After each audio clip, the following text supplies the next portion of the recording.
নেশা সামগ্রী বিক্রির দায়ে যুবকের কারাদণ্ডের নির্দেশ। নেশা সামগ্রী বিক্রির অভিযোগে কৈলাসহর টাউন কুবঝার এলাকার বাসিন্দা ইউনুস আলীকে 3 মাসের কারাদণ্ড অর্থদণ্ডের নির্দেশ দিলেন আদালত। 2020 সালে মে মাসে গ্রেপ্তার হওয়া ইউনুস আলীর বিরুদ্ধে দীর্ঘদিন ধরে এলাকাবাসীর অভিযোগ ছিল যে তিনি মাদক বিক্রির সাথে জড়িত।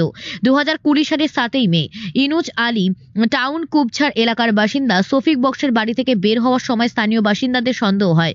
তাদের পক্ষে উপস্থিত লক্ষ্মীপুর গ্রাম পঞ্চায়েতের তৎকালীন উপপ্রধান শহীদ খান ইউনুস আলীকে আটক করে। কৈলাসহর থানায় খবর দেওয়া হলে পুলিশ ঘটনাস্থলে এসে তল্লাশি চালিয়ে ইউনুস আলীর কাছ থেকে ছোট ছোট প্লাস্টিকের কৌটা উদ্ধার করে, যা পরবর্তীতে ব্রাউন সুগার বলে শনাক্ত করা হয়।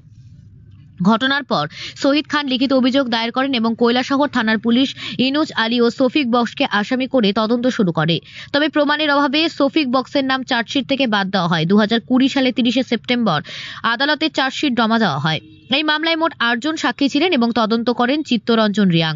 দীর্ঘ শুনানি শেষে আজ স্পেশাল জজ কাম স্টেশন জজ সুদীপ্তা চৌধুরীর ইউনুস আলীকে 3 মাসের কারাদণ্ড 1000 টাকা জরিমানা নির্দেশ দেয়। জরিমানা অনাদায়ে তাকে অতিরিক্ত 3 মাসের কারাদণ্ড ভোগ করতে হবে। সরকার পক্ষের আইনজীবী হিসেবে এই মামলাটি পরিচালনা করেন স্পেশাল পাবলিক প্রসিকিউটর সুনির্মল দেব। এই রায়ে এলাকাবাসী সন্তুষ্টি প্রকাশ করেছেন। এটা হইতেছে 7/5/2020 ইংরেজি তারিখে এই কেসের যিনি বিবাদী ইউনুস আলী, উনি ওই কৈলাসহর থানার অধীন টাউন কুবজার 3 নং ওয়ার্ডের শফিক বক্সের বাড়ি থেকে ওই দিন সকালবেলা উনি প্রায় 11টার সময় বেরিয়ে আসেন। তো অনেক দিন থেকেই ওনার বিরুদ্ধে অভিযোগটা ছিল যে উনি এলাকাতে ওই কিছু ব্রাউন সুগার বা হিরোইন যেটা বলে ওইগুলা বিক্রি করতেন লোকাল ছেলেদের কাছে। তো এলাকাবাসীরা ওনাকে ওই দিন আটকিয়ে কৈলাসহর থানাতে খবর দেয়। তো সেখান থেকে থানা যায়, গিয়ে ওনাকে সার্চ করে 6টা কৌটা ওনার কাছ থেকে হিরোইন পাওয়া যায় এবং এগুলা সিজ করা হয় এবং মামলাটি দায়ের করেন শহীদ খান, তৎকালীন উপপ্রধান এই কুবজার গাউসভার। তারপরে মামলাটি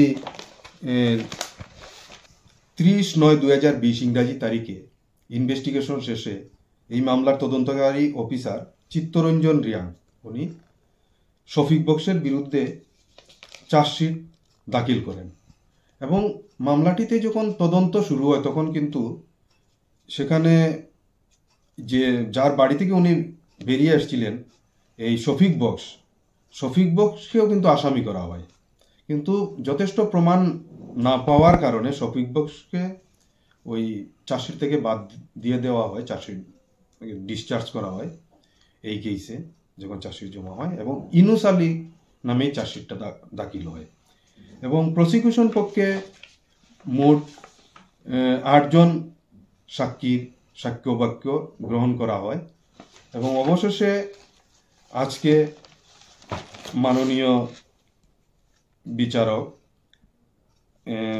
স্পেশাল জাজ শ্রীমতী সুদীপ্তা চৌধুরী এই ইউনুস আলীকে 3 মাসের জেল এবং 1000 টাকা জরিমানা করেন এবং সেই জরিমানার টাকা না দিতে পারলে আরো 3 মাসের জেল ওনাকে কাটতে হবে। এই যে হিরোইনটা ধরা হয়েছিল তার আনুমানিক কি মূল্য ছিল? এটা তো অ্যাকচুয়ালি মূল্যটা বলতে পারবো না, তবে ওজনটা আছে ওইটা 10 মিলিগ্রাম ছিল।